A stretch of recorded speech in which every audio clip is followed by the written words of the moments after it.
The primary purpose of Innovative AAC Solutions, the podcast, is to educate and inform. The views expressed during all episodes are solely those of the individuals involved and do not constitute educational or medical advice. They are not necessarily the views of Special School District of St. Louis County.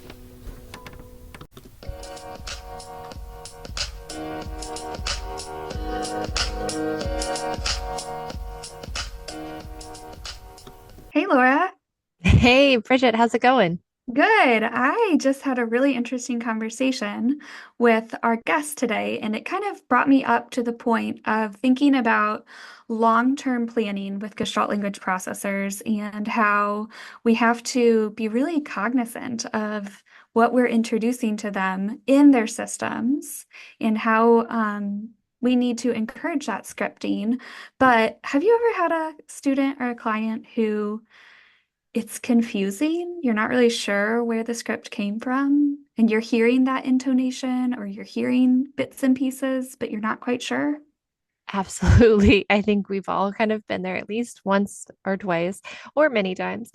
I think that for those students where you're hearing a lot of jargon, but you're not totally sure, or let's just say you're not hearing anything. Let's say that they are completely non-speaking and they are not able to initiate spoken sounds or words, but you know from other signs that they are likely a Gestalt language processor. What do you do?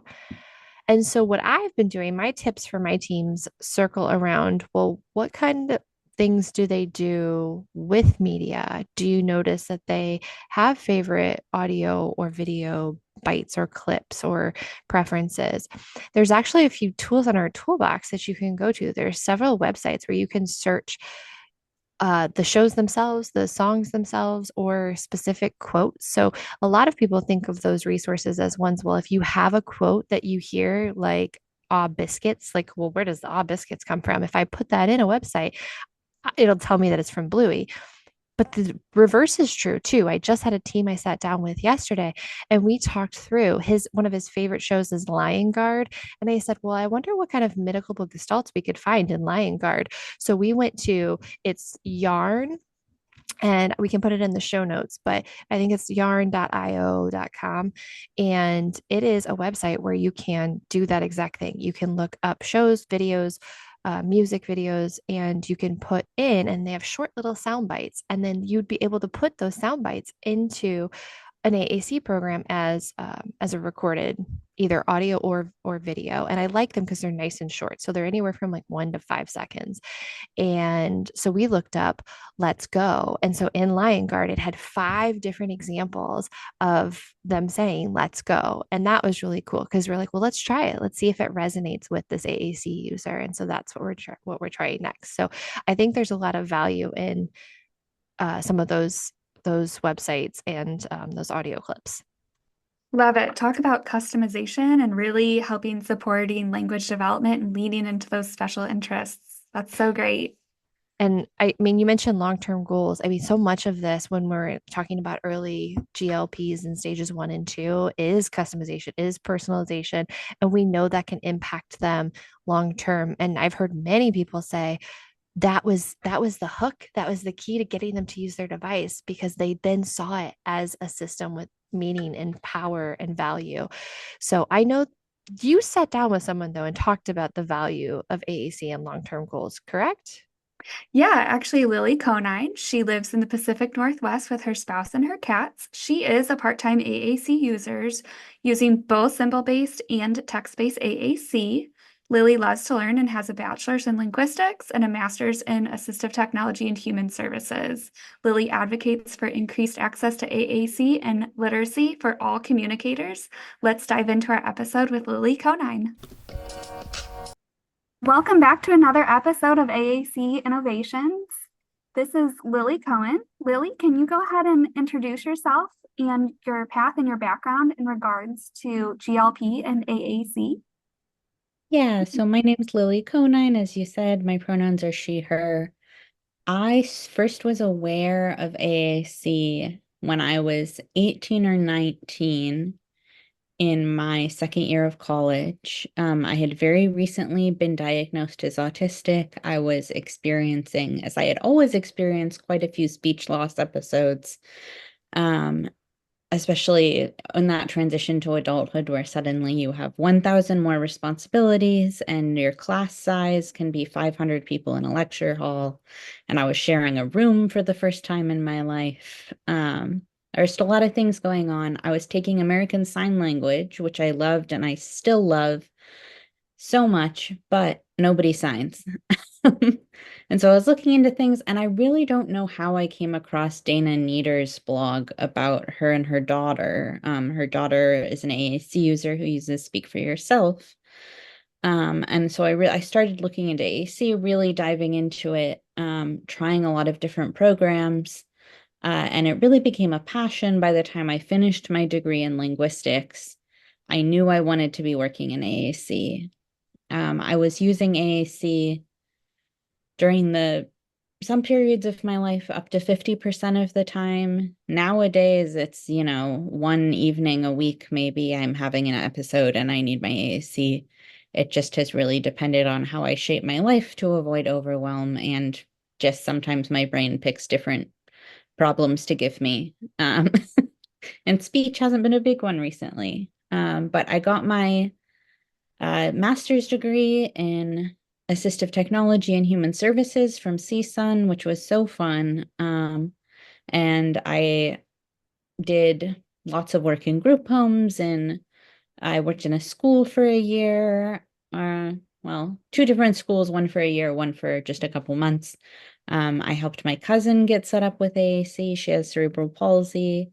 And I've just sort of been all over the place in the field, but I'm working for Assistiveware now doing research. And that's GLP has really been some of my focus at Assistiveware in the last couple of years. So now I have a few more questions about just based on what you said. Can you help us as listeners understand those speech loss episodes that you had encountered? Yeah, so a lot of the times when people experience, particularly teenagers and adults having episodes where they can't speak, they sort of go straight to selective mutism. And selective mutism is defined as an anxiety disorder.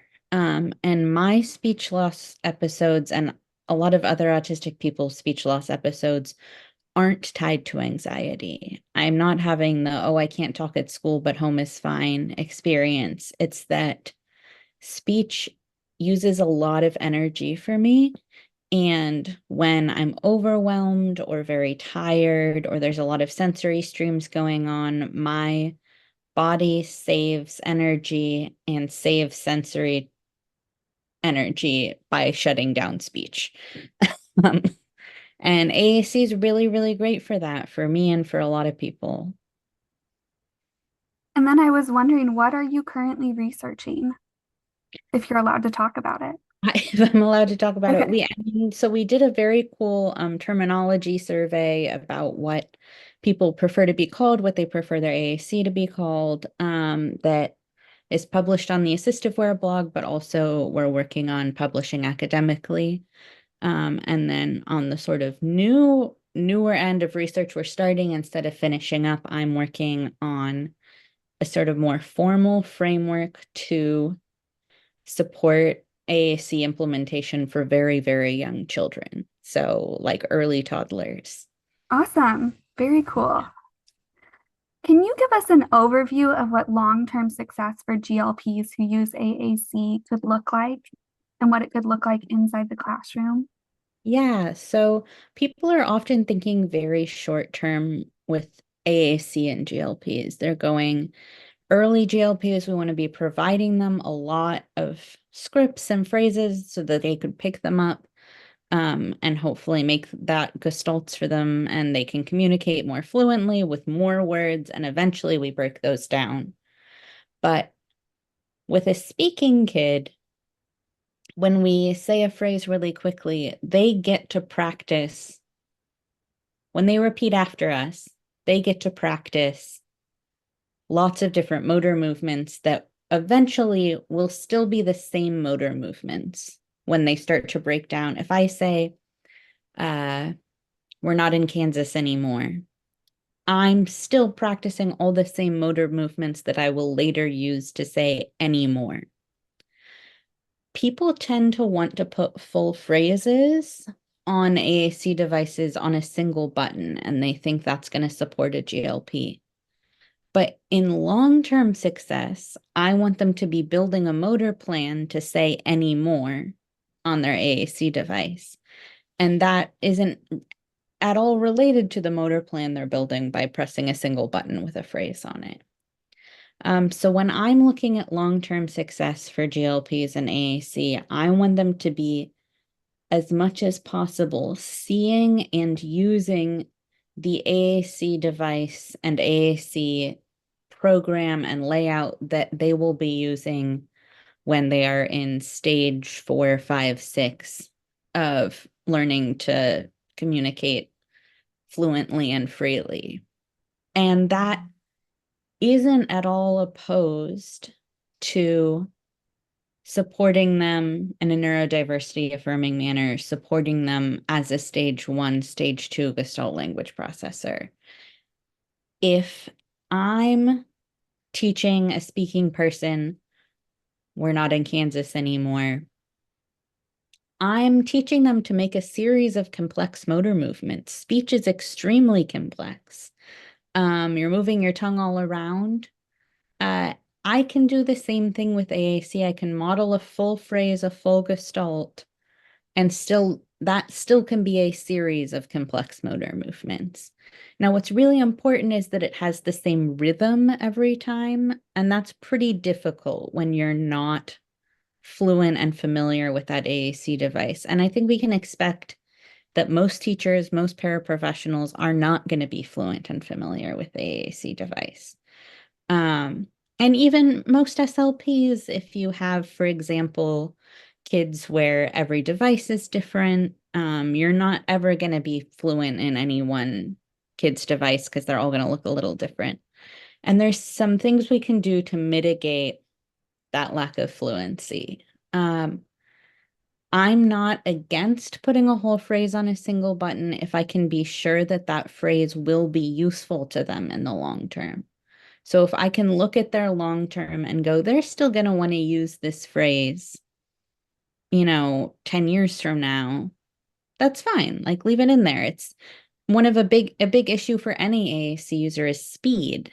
Right. Some And things can be fast and easy, and that's okay. yeah. But And long term, we need to think about that motor integrity yeah. in keeping those single buttons and that self-generation of speech, right? Yeah. So something I might do is have the single buttons and also in speech, let the teachers who are so busy have the single buttons and in speech work on also modeling those phrases word by word. You can also play around with turning off button by button speech and just have the message window speak because the message window will speak it the same way every single time. So they And can maintain that rate and rhythm. maintain the rhythm and the rate. So they can see you press the buttons and start to learn that motor plan, but get to hear it the same every time, which is really going to get into that GLP brain of rhythm and Yeah, intonation. supporting that. Yeah. Good. Okay. Good to Now, know. sometimes you don't have the intention maintained yet to have them Right. watch the whole thing and then listen to the message window. And then And you that's would fine too. consider keeping that speak button on if Yeah, that tension isn't exactly. there quite yet. Okay. Yeah. You can just play with it and see where things are and definitely deconstruct your sort of idea of what attention looks like, which is, maybe attention for them looks like doing something over here, but they're clearly listening and clearly kind of looking out of the corner of their eye. Like you have to figure out what that looks like. Yeah, and having that open mind and presuming competency in children. I think that's so important. Exactly. Absolutely. Can you tell us a few things more to support giving GLPs opportunities and strategies to incorporate within the classroom? Yeah, and I think supporting a GLP in the classroom, any AAC user in the classroom is supporting the teacher. And SLPs particularly can start to develop an antagonistic relationship with teachers because you really just want them to be doing these things that you know would support the students. And they say they will, and you go back, and it's like they're not modeling, the device hasn't come out of the backpack, they're not. So you really have to reorient yourself as a team. It's almost like being in a relationship, like a romantic partnered relationship, and that sometimes you have to step back and say, okay, we're a team, we have the same goal, and that's going to make everything work smoother. Yeah, something I heard recently that kind of clicked for me was something along the lines of there's no real problems, there's just misalignment. Yes, absolutely. And so I try to first ask myself, can I take something off the teacher's plate that would still support a GLP, would still support an AAC user? The first thing I'll say to a teacher or an SLP who's not very familiar with AAC, very familiar with GLPs, is don't worry. You don't have to try to get them to talk normal anymore. Often a lot of energy is going into, if a kid says a script where the pronouns are reversed, you go, oh no, you say it this way. Repeat after me, you say it this way. You're trying to get them to say certain things. You're trying to get them to repeat after you. You can let that go. And that's actually taking something off the teacher's plate. We say, all we're doing now is reaffirming. We're just going to start with when they say a script, you say, yeah, okay. And that's like a really low pressure thing. When they press buttons on the device, you don't have to worry about it. Just let them do it. A lot of just, you don't have to worry about this at first. And reaffirming, whatever anyone says or presses on their device is okay. And then it's easier in elementary to have these full class routines where maybe you say the same thing every time when you're going out to the playground. You sing a song together. These things that turn into gestalts really, really well, that are the same every time, that have a rhythm. And making sure those things make it to the device. If it's a song or something that's very sing-songy, I will put it all on one button, even if I don't think that's maybe trending towards long-term that we're going to use that button. Because another piece of long-term success is I want them to be using their device long-term. And if I can increase buy-in to the device, even if maybe they don't use that button forever, that's still looking long-term. Yeah, have that initial fun, that initial success, have that initial, yeah, capturing of that magic of AAC. Yeah. And it's not just for the kid. It's that the second a teacher or a parent sees the success, like, oh, they are using it, they do understand it, that's buy-in from those people as well. Love it. Do you have any other different accommodations within the AAC system that we haven't talked about yet for GLP AAC users? Yeah, I really like to use, almost every system has at least the potential to use the a cappella voices. They have, depending which system you're in, it's like vocal expressions or vocal smileys, where they have phrases or words that are said more expressively. And Um, just so like listeners know, it could be like mom, something yeah, like that. they have all the, in the child voices, they have all the different moms and dads that are Yeah. like whiny or Yeah. happy or mom. Yeah. Very silly. You've got, even in the adult voices, there's a lot of like, leave me alone. And particularly using the multi-word ones is very nice, because they have that high energy, high rhythm, high intonation that really grabs the GLP, they're inherently going to work for you for a long time because the reason they picked those phrases and recorded them is that they're very useful. And they tend to break down really well. So I can start working on, okay, well, let's also model word by word, leave me alone. Let's use it in play. Let's try some variety. Can we figure out a different phrase that has alone in it so that they can start to hear, hey, this sounds the same, but it's in a different spot. I wonder what that means. So I really like those vocal smileys or vocal expressions. If you're in Proloquo to go, And that's such an easy it's way so to easy. it's already programmed in there, guys. Like, You're not going and yeah, recording a million things, right. right? Um, you you interview lots of different people, right? So And I'm my gonna co-host Laura Hayes does too. Yeah. Yes. So I'm gonna say this and then someone else gonna say the opposite thing. And Sure. you get That's to the just nature of, yeah. decide, yeah, how you feel about it. I really don't like using video. Okay. I Tell me really, more. really don't like using video. It doesn't mitigate well. It doesn't break down well. I would much rather record the sound from some kind of video and have a static picture. And that is because I feel that a lot of Gestalt language processors have auditory processing issues. Um, and we want to be orienting them to speech and to letters, um, to literacy. And Absolutely. Yeah. if there's that strong visual stimuli, it's hard. We actually know cognitively that you don't process sound and visuals at the same time very well. Um, you kind of swap your cognition between them, which can be really supportive of understanding something. But if something interesting is happening visually and not particularly interesting is happening with like the letters or the movement, you are not going to be orienting to the sound portion if sound is hard for your brain. Yeah. Something to consider for sure. Um, And part of why I love AAC for even speaking GLPs is that it provides visual support for something that maybe you're not hearing very well. But then I want you to be seeing those visual supports that are the symbols, that's the letters, right.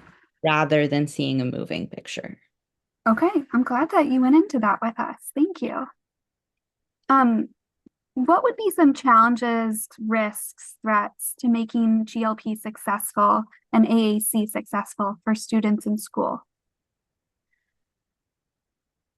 The less information someone gets and understands about GLP or AAC, the more confident they are that they know what they're doing. Like if you have just a little bit of information about something, you're like, wow, I get it. Just Um, enough to be dangerous, right? just enough to be dangerous. And there's this idea in education research called a lethal mutation. And it's when something, which sounds so threatening, but it's basically when something that's really good and evidence-based goes out into the world and someone tweaks it just a little, being like, oh, this will work a little bit better, this makes more sense than me, and it ends up turning into something that provides actually the opposite benefit. Some literacy strategies, for example, using the picture to help you understand can be good, but teachers will go so far into that that they remove orientation from the text, as like an example of a lethal mutation of an educational strategy. Um, with AAC, and particularly when we provide this idea of modeling, so either modeling AAC or modeling for a GLP, offering them lots and lots of phrases in their environment that they might pick up as gestalts. What teachers and aides and unfamiliar SLPs will go to immediately is a repeat after me strategy. Like, oh, I want them to pick this up, so I should say it and then make them say it. Yeah, And danger, danger. danger, danger. And it feels really good, honestly, to be like, look, I did it. I made them say it. And it's self-reinforcing.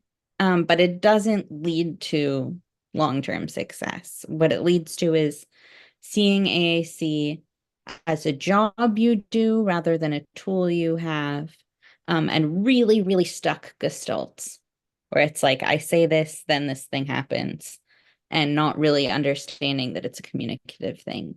I had a kid who clearly was not, I think, an ABA at the time. He was a high schooler, but clearly had a very strong ABA background. And I always think of him when I'm trying to make sure that I don't drill uh, like prompt dependency into kids, because he would sit at lunch and he would not take a bite unless he said on his AAC, I want food name. And then you said, yeah, go ahead. And he had food rewards used so often that to him, what eating was you asked for something and then said someone said yes and you ate one bite. Yeah, there's more to life than that, right? Yeah. Yeah, there's more to autonomy than that, right? And there's more to communication Yeah, than that. Like for him, absolutely. his AAC device was a job you did in order to earn eating. Yeah, yeah. And it's so far removed from that idea of you can say anything you want to anyone you want at any time you want, right? Yeah. And so less can actually be more with providing information. Like if you think someone doesn't have the time to really go in depth learning about GLP, you can just let them know strategies to do without having to explain like, oh, it's about them picking it up from you or whatever. You can just say, oh, just press the buttons on the device. He doesn't have to do anything. Just, it's just about you getting comfortable or about him seeing it get used. And you don't have to explain like, oh, and we think he's going to pick it up and so and so and so. Um, you can just give the pieces. Don't worry about getting a response from them. And they should see you using the device. Yeah. And then that, like you said before, just that we're going to validate anything that they Yes. say. Yeah. Love that. Not Keep it simple. not everyone has to be everything, right? So the teacher can just be the person that validates what you say. The parent can just be the person that makes sure the AAC device goes everywhere. And then, the SLP fills in the gaps. Like, okay, then during a session, we're really, really focused on providing lots of gestalts that they can pick up, showing word by word modeling, whatever. But we don't need everybody doing everything. What a refreshing thing to hear. We You have don't this have to be at all, right? we have this crazy AAC idea that,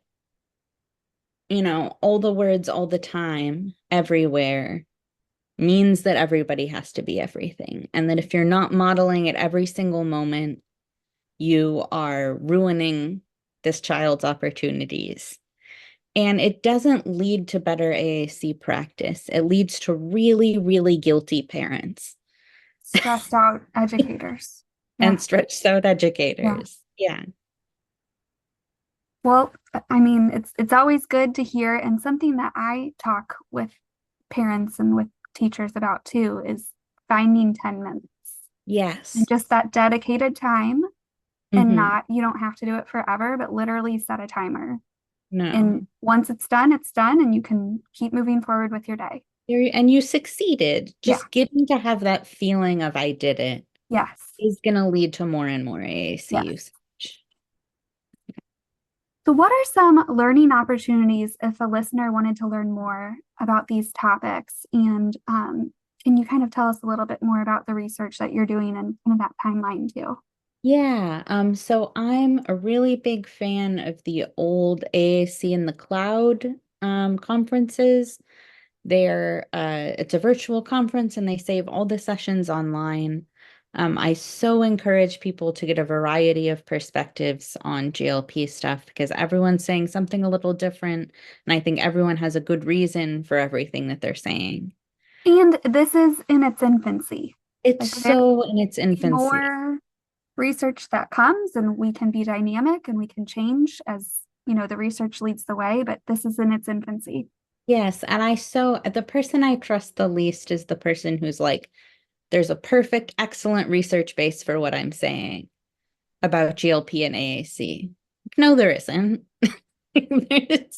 There's some research and it's helpful and we should use it. Right. And there's the ASHA evidence-based triangle. Mhm. That's like client perspective, therapist experience, written research. Research. Yeah. Yeah.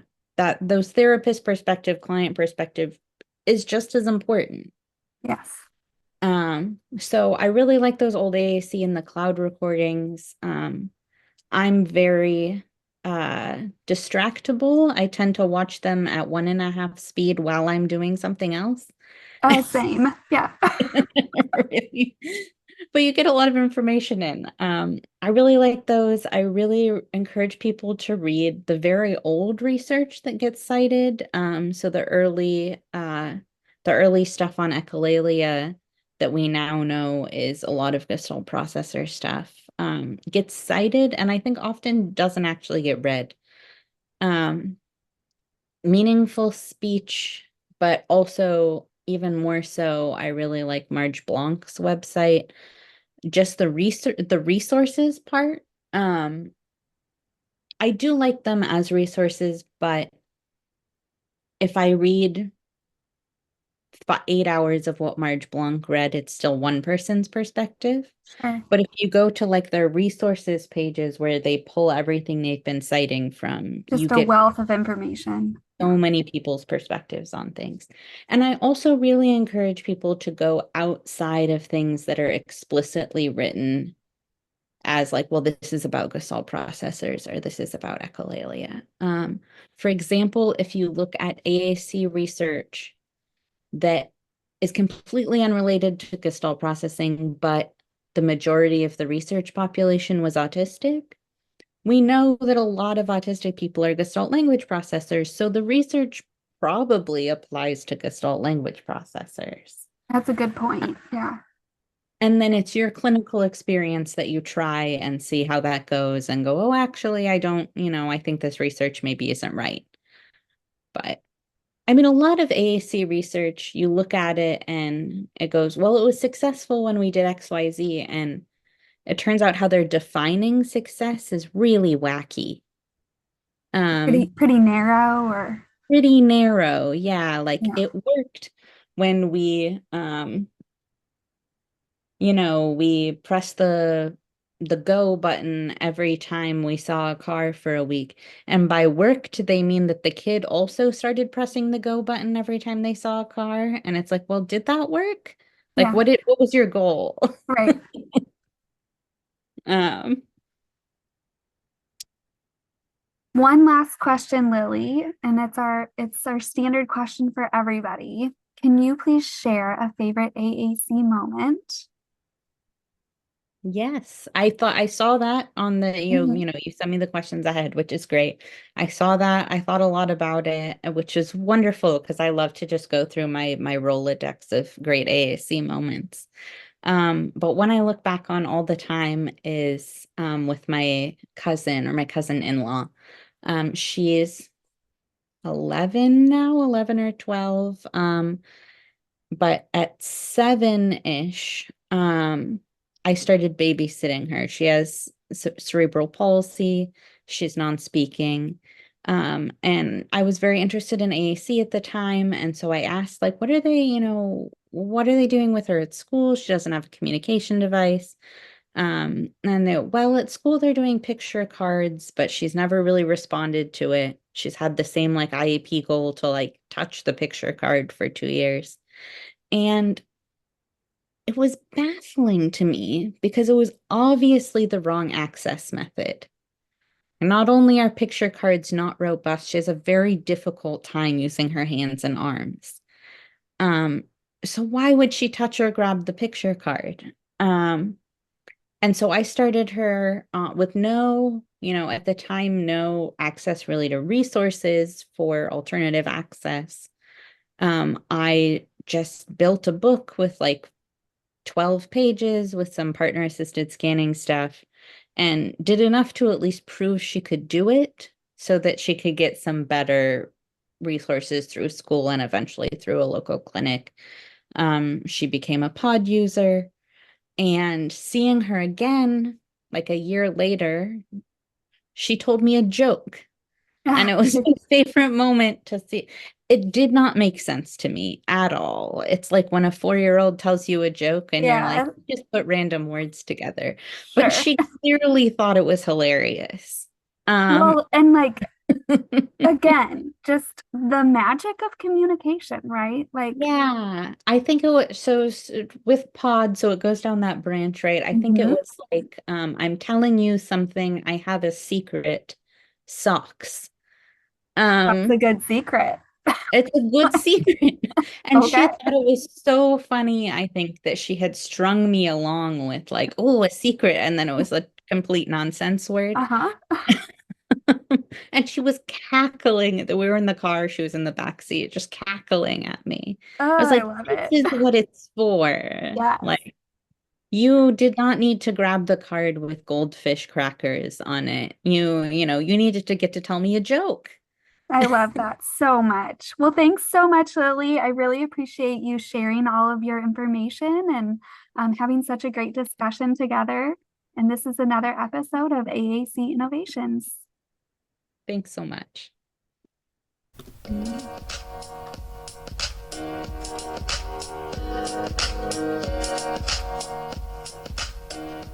Okay, guys, so for this week's innovative activity, I have a really fun one. I don't know if you've seen this yet. This is called Number Nails. It's from Learning Resources. And I love it because there's a lot of versatility in the way that you can use this. So it comes with houses that have different sides and roofs. And then it comes with these different cards, and those are leveled. So you're working on counting, sequencing, and fine motor. Um, but because they're different, and they would call these leveled differences for how you're using them, I think it offers some versatility around different levels of language stages that your GLP AAC user might be in. So, for example, if my GLP AAC user was in stage 1, I might just let them lead and show them that we have these different nails and hammers, and I might model some language around this, like, we're hammering. It's stuck. I need some help. Let's get it out. Ugh, it's so tricky. It's hard. Gotta get help. Oh, it's out. I got it. Let's do it again. Remember too, when you're modeling pronouns around these mitigable gestalts in stage 1, we want to be modeling pronouns either from the AAC user's perspective. So um, I I'm hammering, or third person. So we're hammering. We have hammers. And so we can model gestalts around that. If they're in stage 2, we're going to mix and match those gestalts. So it's in, it's out. Let's get a hammer. Let's get it. We're hammering. We're working. Gotta get a card. Need a card. Need a green one. Need a 5. So that would be stage 2, and just mixing and matching those gestalts. And then I forgot to mention too that these cards, so because they're leveled, they've got different pictures. So if we start counting, if they like counting, for example, we could do 1, 2, 3, 4, 5, 6, 7. We could, especially if we're in stage 3 and beyond, we could start finding the 7. And then the idea is that it's meant to go in this circle, is that you identify what number it is for math. And then on the top tier, you're counting the circles, and then you're putting that associated number in there. But language-wise, we've got sequences up here too. But language-wise, we could start to, in stage 3 and beyond, kind of work on that receptive language. But also, you can see there's different. So this was a blue 5. This is a red 5. We've got a blue hammer and a green hammer. So we could label and offer referential language that way. We could offer referential language around the cards themselves. So red flowers, flowers red, green house, 1, 2, 3, 4, 5, 6, 7, 7 windows, 7 flowers. Lots of opportunities here for a lot of language, a lot of rich ideas around the different stages, and again, working on something that is a math skill, a math concept. So not just language. Fine motor too, right? My OT friends probably love that. We're hammering in, we're pulling it out, all of those fine motor skills. So check it out. It's really versatile. Number nails. I think it'd be a really fun one for anybody that loves counting numbers, hammering, any of those things. So check it out today. Learning Resources is the brand, and Number Nails is the activity.